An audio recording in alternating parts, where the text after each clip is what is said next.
지난번에 이 세상에 음모론이 판을 친다 했는데 그 가운데 하나가 이제 존 F 케네디 그 동생 로버트 케네디의 암살 사건. 참 60년대 같으면은 상훈이 아빠가 몇 년생이에요? 60년대생이요. 예? 68. 68년 6월 6일이랬죠. 로버트 케네디. 내일이 6월 6일이죠.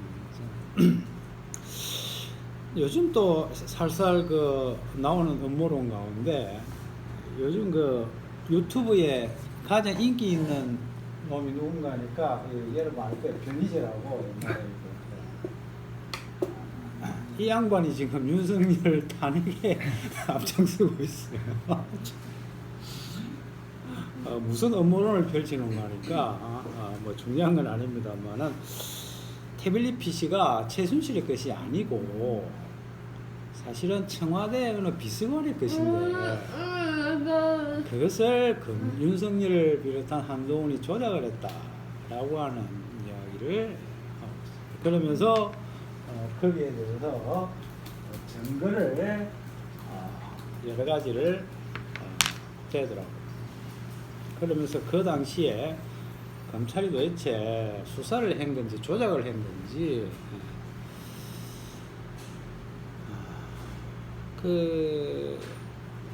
우리가 말이죠. 여러분이야 뭐 저나 여러분은 뭐 검찰하고는 만날 일이 없잖아요. 그죠? 혹시 경찰하고는 한 만나봤어? 조서 받아봤어? 받아봤어요?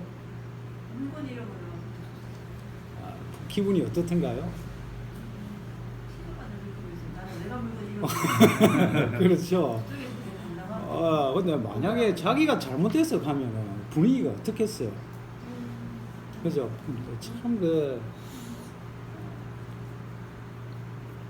뭐 검찰의 권한을 경찰로 옮기라 하지만 사실은 검찰은 위에 일부만 개판이고 경찰은 전체가 다 문제가 너무 많죠. 솔직히 경찰은 밑에가 다 엉망이에요. 옛날에 제가 우리 친구가 교통사고가 나가지고 그 가봤는데 그거는 애를 완전히 그냥 그때는 20대였죠. 그냥 사람 내가 그래 내가 그것은 그런 말 못하고 나와요. 니 좀 힘 좀 내라. 그건 뭐고 왜 그래 그거 저자세고 하니까 그때는 나는 제3자 입장에서 몰랐는데 저도 교통사고 한번 낸 적이 있거든요. 내가 하동에 있을 때 이렇게 시골길 그냥 이렇게 포장된 도로에 중앙선이 있었는데 애가 애를 치웠는데 뭐 전추 2주가 나왔으니까 친 건 아니죠. 그냥 그랬는데 그래서 저도 경찰서 가가지고 조서를 받고 했는데 시골에서 있었으니까 시골은 좀 좋은 게 뭔가 하면 시골은 도시하고 좀 달라요. 걔네들은 그 동네에 살면은 다 언젠가를 만나기 때문에 그런 식으로 막 함부로 대하시면 안 해. 안 하는데 좀 엉큼한 것들이 보이죠. 야, 이런 양반들이 제대로 조사를 할까. 뭐 교통사고 같은 거 뻔히 드러나는 거니까. 이 세상이 어떻게 움직일까. 뭐 그런 거 중요한 건 아니지만 성경에서 무슨 이야기를 하고 지난번에 우리가 야곱 존재론과 인식론을 잠깐 이야기했죠. 이 존재는 과거 정리고, 인식은 현재 지금. 이건 또 다른 말로 하면 요거는 나라는 존재에 관한 이야기고, 요거는 나의 삶이죠. 삶. 내가 지금 인간은 요거 두 개 빼면은 아무것도 없어요. 여기 전부입니다. 요런 것으로 우리 인간은 똘똘 뭉쳐서 살아가고 있습니다. 그런데 이게 이제 소위 말하는 회심이라고 하죠. 그 가장 그 다이나믹한 예가 사도 바울 경우잖아요. 사도 바울이 예수님을 만남으로 말미암아서 실제로 성경에는 사도 바울의 눈에서 비닐과 같은 것이 떨어졌다는 기록이 나와 있다 그랬죠. 그냥 그건 대본에 우리는 뭐 그런 건 없는데 사도 바울은 그게 상징적인 표현이 아니고 실제로 그런 물리적인 현상이 있었던 것 같죠. 있었죠. 그래서 전에는 그야말로 자기는 그래도 하나님을 위해서 산다고 하는 거 하나님을 위하여. 이게요. 우리 인간의 하나의 부호예요. 부호. 허브란 말이죠. 하나님을 위하여 해놓고 얼마나 인간들이 이게 철두철미하게 여기에 사로잡혀서 살아가는지 모릅니다. 그것을 보여주는 자가 사도 바울이었고, 그러나 그러한 사도 바울이 누구를 만남으로 말미암아 예수님을 만남으로 말미암아 그 관심이 나에서 누구로 바뀝니까? 예수 그리스도.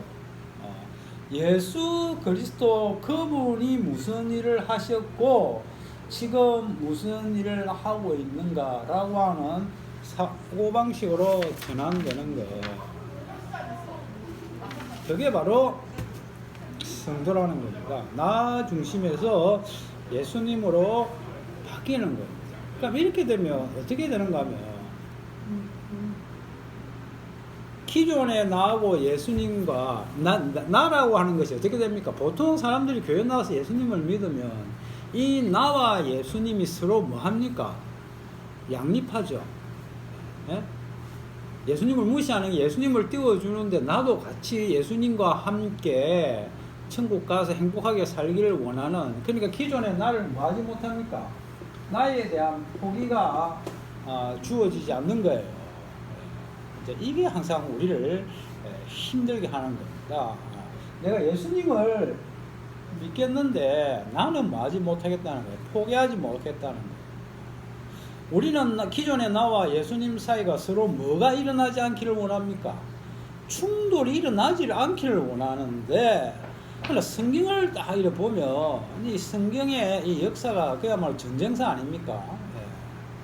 하나님이 누구와 전쟁을 합니까?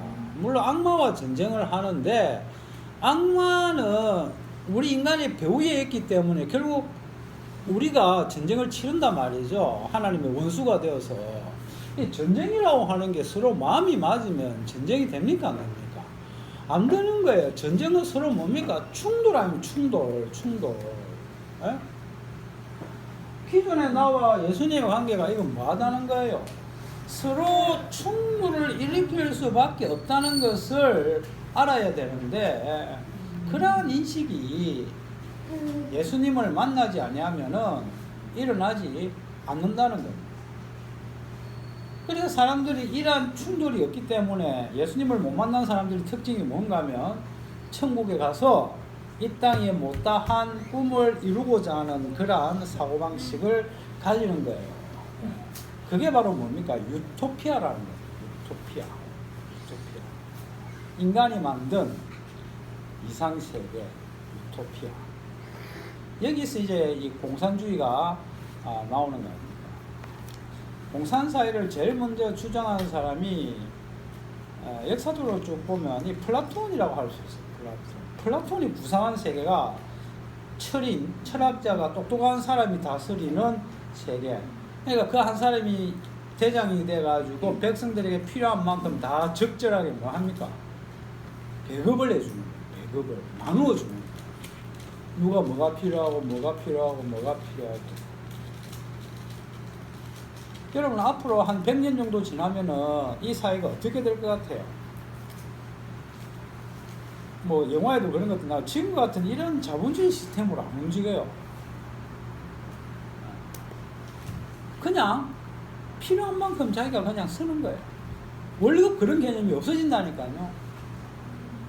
지금도 한번 보세요. 가만히 생각해봐요.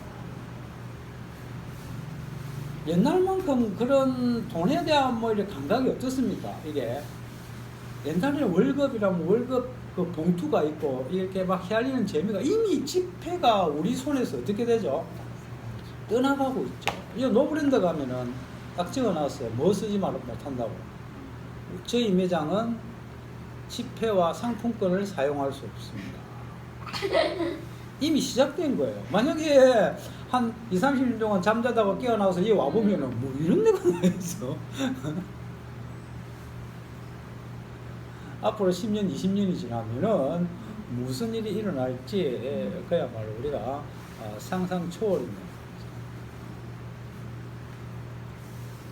그러니까 세상은 아무리 이렇게 변해도 제자리 뛰기밖에 안 되는 거고, 이 세상은 이게 안 되는 거예요. 나를 포기하고 나의 존재론과 인식론을 포기하고 예수님을 믿는다 하는 거, 이것은 예수님이 오셔서 전쟁을 일으켜서 우리의 배후에 있는 악마를 깨 부수지 아니하면은 결코 이런 일은 일어날 수 없었고, 사도 바울도 자기의 힘으로 아무리 조상 되도록 믿어온 거 하나님 외치면서 하나님을 위해서 살겠다고 했지만 알고 보니까 철저하게 어디에 사로잡혔어?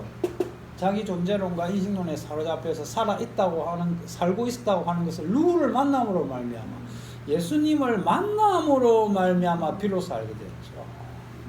예수님을 만나지 아니하면 알 수 없는 겁니다. 그러면 예수님은 무슨 일을 하시느냐? 전쟁을 하시는데, 그건 마귀에 무슨 우리 좋지요. 그게 아니고 나의 존재론과 이것을 뭐 합니까? 깨부수는. 왜냐하면 이건 누가 준 거기 때문에. 마귀가 우리한테 심어준 거예요. 마귀가 우리한테 심어준 거예요. 마귀는 마귀를 위해서 살아라고 이야기하지 않는다고 했죠. 마귀가 항상 입에 달고 있는 건 뭡니까? 너는 누구를 위해서? 너 자신을 위해서 살아. 네가 최고야. 너의 꿈과 야망과 희망을 위해서 열심히 노력하면서 부지런하게 살아야 한다고 항상 우리를 다그친다 이 말이죠. 학교에서 가르치는 것이 그거잖아. 그러나 성경은 다른 이야기를 하잖아. 예수님이라는 분이 계시는데 그분이 이 땅에 오셔서 십자가에 못 박혀 죽었다. 살이 찢기시고 피를 흘리시고 죽었다. 그 이유를 아느냐라고, 우리는 예수님이 오셨으니까 우리의 구원자니까 예수님을 믿어야지 하고 라면서 구원론으로 딱 접근을 했는데, 예수님을 봤는데 거기서 우리가 생각지도 못한 전혀 다른 이야기들이 전개되고 있더라. 하나님께서는 예수님의 십자가 사건을 통하여서 무슨 비밀을 우리에게 가르쳐 주시는가 하면, 구원론이 아니고 뭐라 그랬어요? 예수님의 십자가에는 하나님의 창조가 담겨 있다고 그랬죠. 이 세상을 창조하실 때 누구와 함께?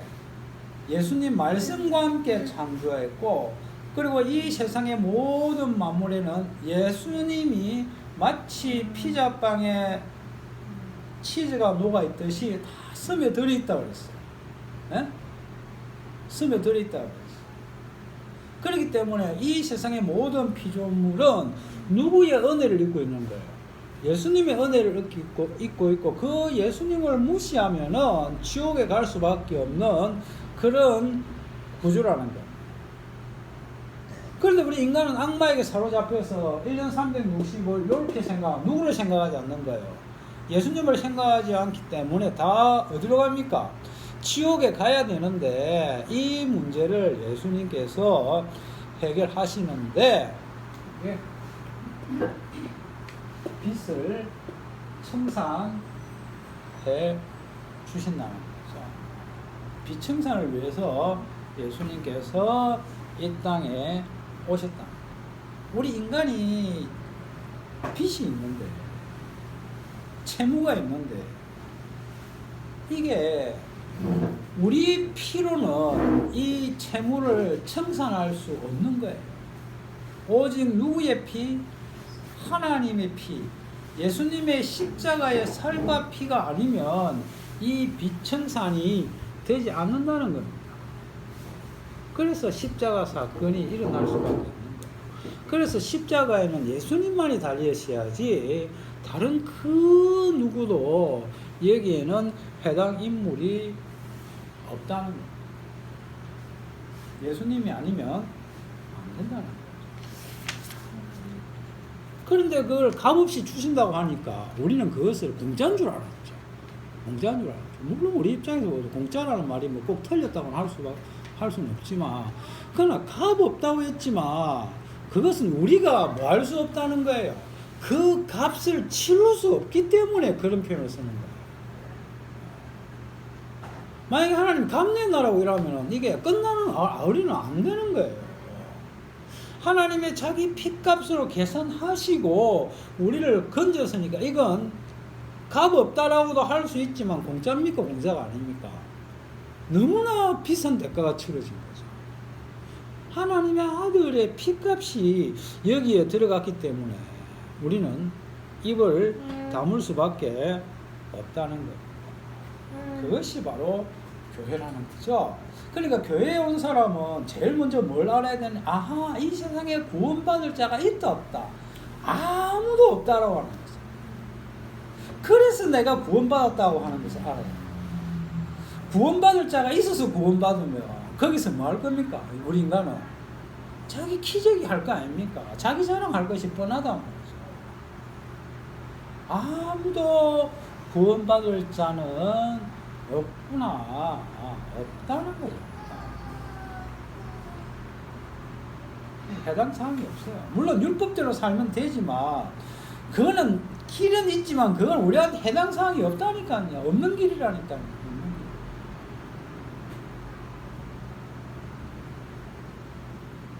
여러분, 우리가 1억을 벌 수 있는 방법이 있어요.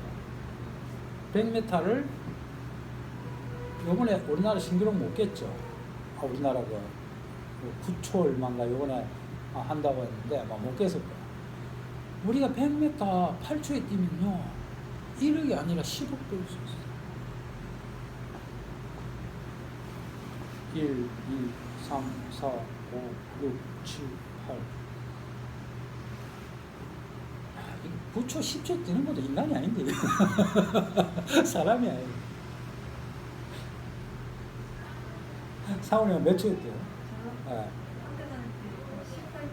18점. 우리 집사람은 좀 더 잘 뛰었을 거야.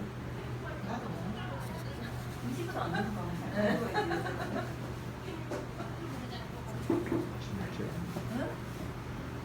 제가 전에 이야기했나?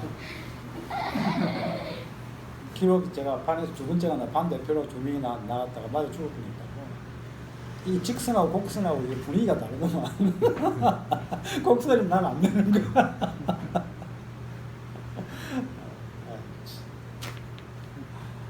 제가 한 14초? 근데 저는 초등학교 때는 꼴찌 해가지고 꼴찌가 두 번 뛰고 그랬는데 이상하게 그것도 잘 뛰지더라고. 올라가니까. 아무튼 비천산을 받았다. 구원이 당연에 있는 것이 아니고 우리가 도저히 청산할 수 없는 빚이 청산되었다고 하는 사실, 거기에 대해서 우리가 할 말이 그렇기 때문에 베드로가 예수님, 제가 남을 몇 번 용서하면 됩니까?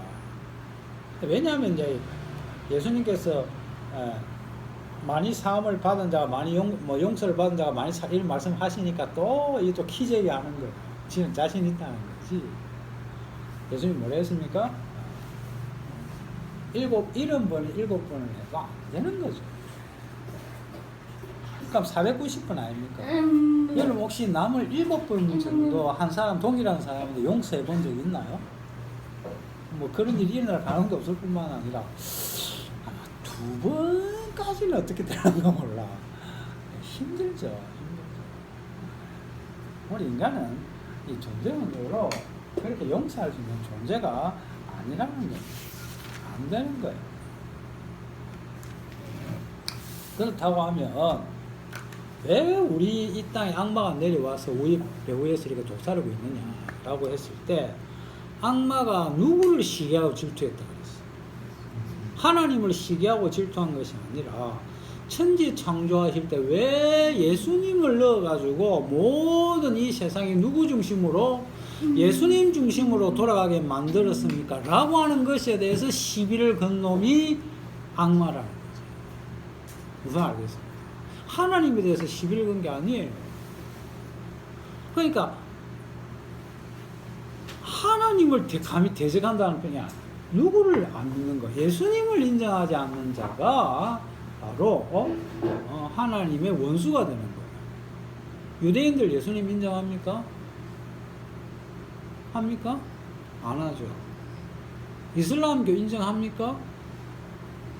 안 합니다. 안 해요, 그 인간들. 그러니까 기독교와 비슷하지 않습니다. 전혀 달라요. 예수님을 인정하지 않는 거. 이게 키 포인트죠. 악마가 하나님한테는 고분고분했다니까요.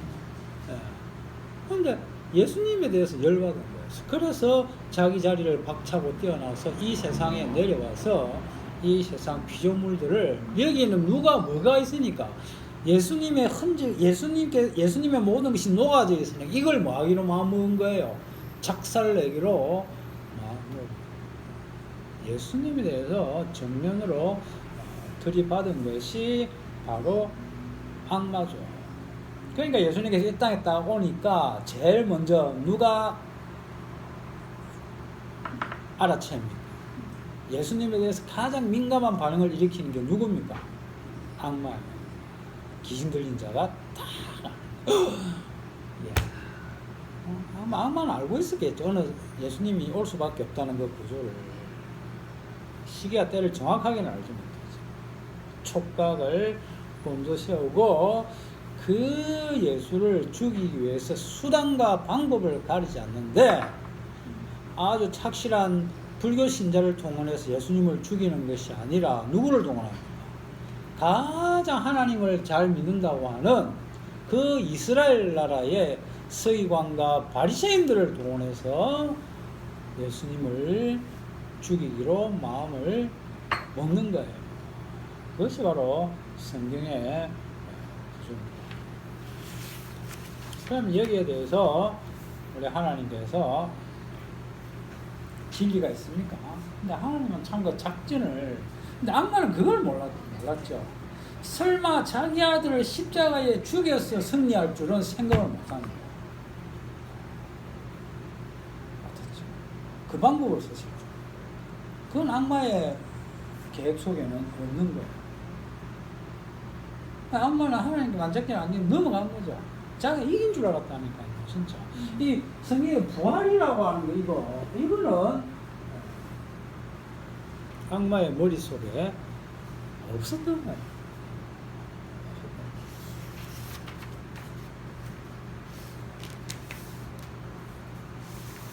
이게 하나님의 전쟁입니다. 그럼 여기서 우리 성도는 어떠한 모습으로 살아가야 하느냐? 물론 우리는 매일같이 이러한 틀에서 벗어날 수 없습니다. 사도 바울이 예수님을 믿고 나서 이러한 갈등이 없어진 것이 아니에요. 오히려 옛날보다 더 이러한 갈등이 심했다고 하는 고백들을 로마서를 통해서 하고 있죠. 여러분, 우리가 살아가면서 마음이 편안하다, 이런 갈등이 없는 것이 오히려 이게 유혹에 넘어가고 있다는 증거라니까요.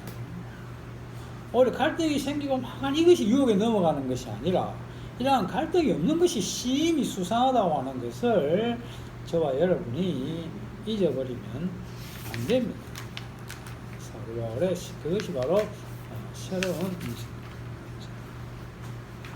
아까 안 읽은데 누가 마태복음 13장 44절하고 45절 상원이 아빠가 46절까지. 천국은 마치 밭에 감추인 보화와 같으니 사람이 이를 발견한 후 숨겨두고 기뻐하며 돌아가서 자기의 소유를 다 팔아 그 밭을 사느니라. 또 천국은 마치 좋은 진주를 구하는 장사와 같더니 극히 값진 진주 하나를 발견하며 가서 자기 소유를 다 팔아 그 진주를 사느니라. 여러분 이 말씀 보면 참 이게 이제 교회 오래 다니는 사람 우리가 좀 범하기 쉬운 건데 별 감흥이 옵니까 안 옵니까? 예? 아 감흥을 떠나서 이게 좀 이상하다는 생각이 듭니까 안 듭니까? 만약 어제까지 예수 안 믿다 오늘 믿은 사람이 이 말씀 봤으면 무슨 생각이 들겠어요? 여러분 만약 그렇다 치고 이 장사꾼이 지정신 아닌 거 아니야? 이 그야말로 이걸 전문 용어로 뭐라고 합니까? 올인이라고 올인. 도박 같은 거 할 때도 그죠? 그냥 이렇게 뭉쳐진 게 한 번에 쭉 있는 거 봤죠? 그게 아마 억대는 아니죠 금액이 보통 1,000,000원 단위도 아닌 것 같더라고요. 그런데 천국이 여러분 내가 만약에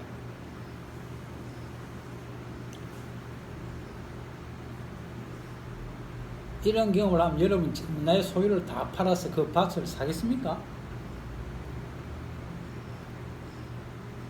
이것은 무슨 이야기고 하면은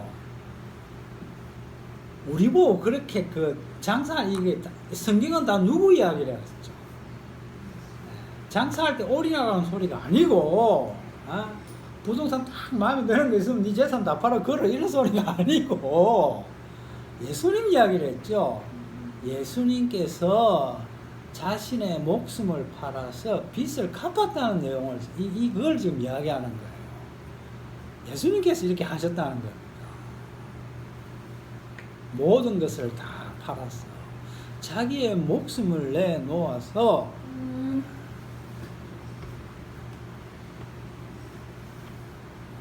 우리를 구원하셨다는 이야기를 마태복음 13장에서 이렇게 기술하고 있다는 거죠.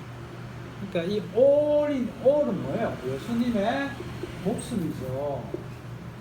목숨, 살과 피, 십자가 아닙니까? 그러니까 예수님의 살과 피, 예수님의 십자가가 그 사람에게서 나오지 않는다고 하면은 그건 좀 예수를 믿는다고 말하기가 심히 곤란하다. 왜냐하면 예수님의 살과 피가 나오지 않는 것은요, 뭐가 나온다는 이야기예요? 자기의 살과 피가 나온다는 이야기거든. 다 안 나올 수는 없어요. 자기의 살과 피가 나오기 때문에 예수님의 살과 피가 안 나오는 거예요. 그런 거예요. 그게. 내 이야기를 하기 때문에 예수님 이야기가 안 나오는 거거든.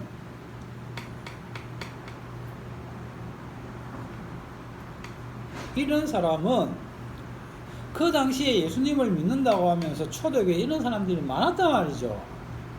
그래서 요한계시록 3장에 뭐라고 그랬어요? 내가 너를 덥지도 미지근하지도 더웁지도 않아서 토해낸다 했잖아요. 라오디게아 교회만 그런 것이 아니라 다른 교회도 다 마찬가지 있지 않겠습니까? 그 교회만 그랬겠어요? 오늘날 우리도 마찬가지예요. 그게 책망이란 말이죠. 우리야 뭐 내세울 교회 같은 게 별로 없으니까 이런 자랑할 것도 없지만은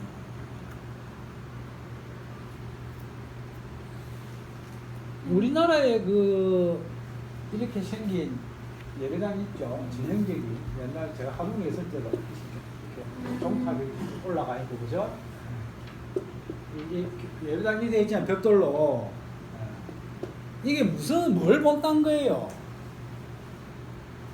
베드로 성당 옛날에 고딕 그 건물을 본따서 이렇게 짓는 거예요. 아무 생각 없이. 저도 악행에 가면 전형적으로 이렇게 생겼거든요. 그 시골에 교회를 이렇게 지어놨더라고요. 부실공사가 벽돌이 무너져가지고 제가 얼마나 혼이 났는지.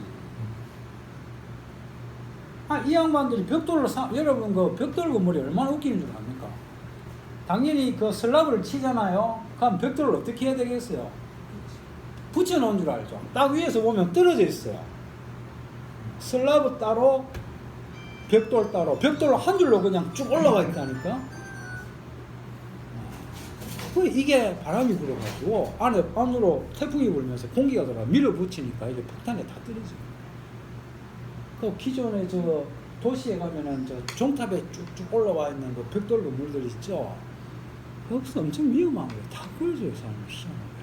우리는 당연하게 벽에다가 탁탁 붙여가지고 벽돌을 이렇게 튼튼하게 올릴 거예요. 아니에요. 공간이 떨어져 있어. 이 안에 스티로폼을 몇 장 넣어놔. 원래는 딱딱 잡아가지고 떨어지지 않도록 해야 되는데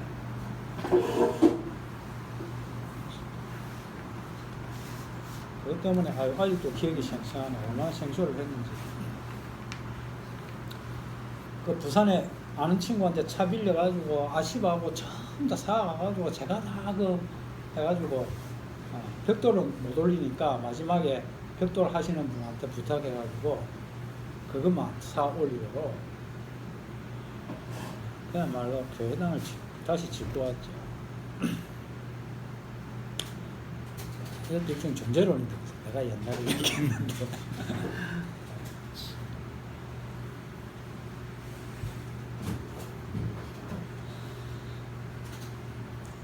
천국은 보면 값진 진주를 만나니까 이 양반은 무조건 올인이야. 자기 재산 다 팔어. 그 하나에 진주값 떨어지면 못 잘라고. 그게 중요하다는 게 아니라니까. 이게 바로 예수님의 자기 목숨을 바친 그 이야기를 하고 있다는 거예요. 그러니까 천국이라고 하는 것은 바꿔치라. 다 올인을 해야 돼요. 올인을. 양다리 작전이 안 된다니까요. 완전히 자기가 뭐 해야 됩니까? 예수님이 뭉개졌는데 지가 살려고 하면 되겠습니까? 우리 자신도 뭉개져야 됩니다. 뭉개져야 돼요. 그게 교회라는 말이죠. 건물만 무너지는 것이 아니라 자기 자신이 뭉개져요. 그래서 교회가 밥퍼주고 하면 안 된다니까요. 그러면 그거는 복지단체가 되잖아요. 그거는 벽돌을 쌓아 올리는 짓이죠. 예수님의 살과 피를 모독하는 것이라니까.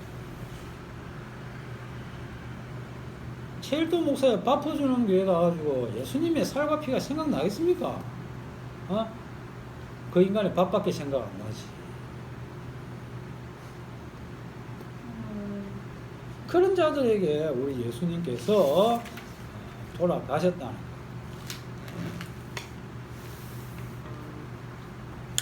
이 일에 대해서 시비를 건다. 어떻게 하십니까? 우리 예수님은 사채업자보다 더 무서운 분이라 했죠. 뭐 실제로 그 인간들이 뭐 사람의 장기를 거래하는지는 모르겠지만 아마 영화에서만 그런 게 실제로도 있긴 있는 것 같은데, 우리 하나님 어떤 분은 지옥을 만들어 놓고 거기에 보내버리는 분 아닙니까? 얼마나 지독하신 분입니까? 여러분, 그런 하나님이라고 인정할 수 있나요? 어떻게 보면 여호와의 증인들이 솔직하지 않습니까? 그죠? 우리가 거짓말하는 거예요. 우리는 말로서는 지옥을 인정한다 해놓고 실제로서는 인정 안 해요. 에이, 설마 하나님이. 에이, 그래 지옥 가면 좀 살만하겠지. 하지만 전혀 그러지 않습니다.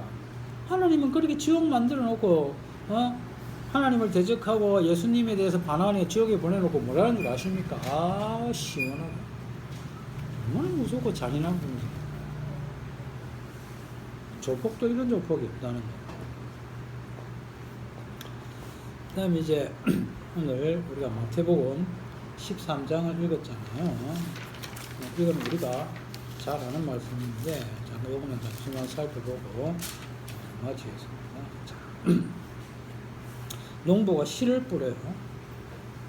씨를 뿌리는데 곡식의 열매를 거둡니까? 못 거둡니까? 못 거두죠. 그러면 우리 생각에는 어떤 생각이 들어요?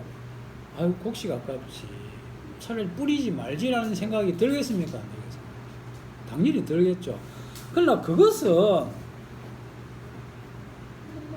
뿌려봤기 때문에 그런 현상이 일어나는 거예요. 그렇죠. 무슨 말인지 알겠습니까? 뿌리지 않았으면 그런 생각 할 수 있습니까? 없잖아요.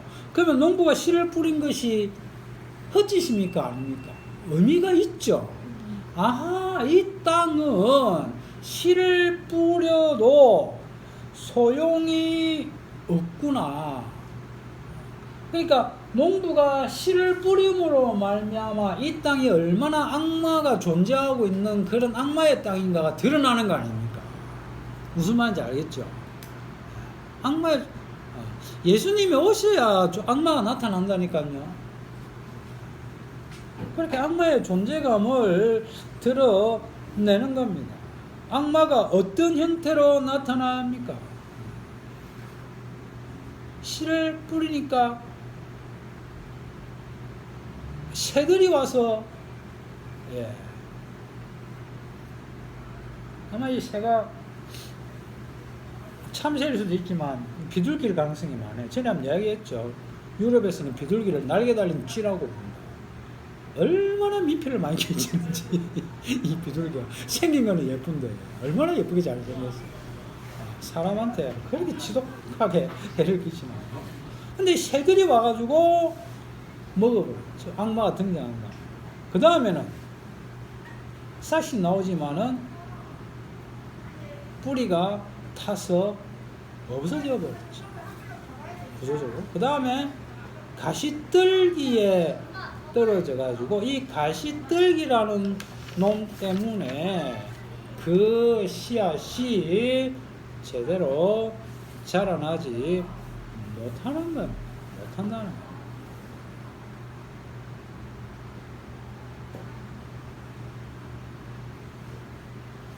그러니까 우리가 오늘날 살아가면서 이러한 새와 타는 햇볕과 덤불 그러한 것들이 어떠한 모습으로 나타나는지 항상 기억해야 합니다. 이 예수님이 씨 뿌리는 비유이거든요. 무슨 이야기를 하는가 하면 그죠? 비둘기를 피하고 그 이글이글한 햇빛을 피하고 가시덤불을 피할 수 있는 것은 우리의 역량이 아니라는 거예요. 우리의 역량. 이 일은 오직 누구만 할 수 있다? 예수님만이 하실 수 있고 그 예수님에 의해서만이 30배, 60배, 100배의 결수를 맺을 수 있다는 거예요.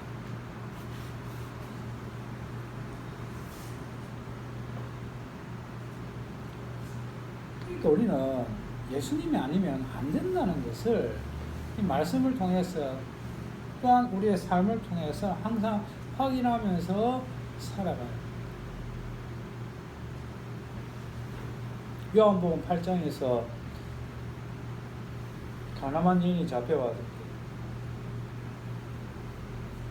사람들이 예수님 보고 이 여자를 처리하라고 막 하니까 예수님께서 땅에다 무슨 글씨를 쓰셨잖아요.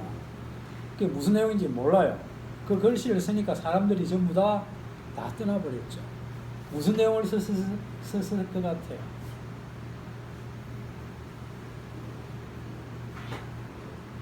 우리는 모르지만 예수님은 아마 율법 말씀을 쓰셨겠죠. 어떤 사람은 재밌게 거기 있는 사람들이 평소에 무슨 짓 했는지 썼을 거란다.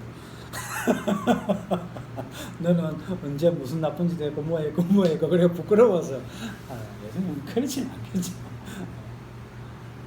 여인 보고 너를 정죄하는 자가 있느냐라고 물으면 여인이 뭐라고 합니까?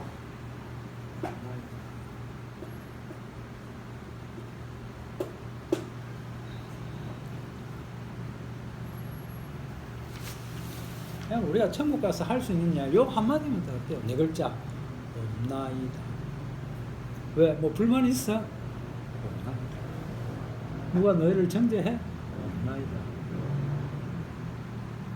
그것이 바로 천국뿐만 아니라 이 땅에서 살아가는 우리의 모습이 되어 기도하겠습니다. 하나님 아버지 은혜를 감사합니다. 무더운 일시 가운데서도 저희들 인도하여 주시고 또 오늘도 이렇게 모이게 하신 것 감사합니다. 우리가 시간이 있고 우리가 계획을 짜서 모인 것이 아니라 주님께서 모이게 하신 줄 압니다. 항상 우리 예수님 생각하면서 감사하면서 살아가는 저희들 되게 없었어요. 우리 예수님 이름으로 기도드리옵나이다. 아멘.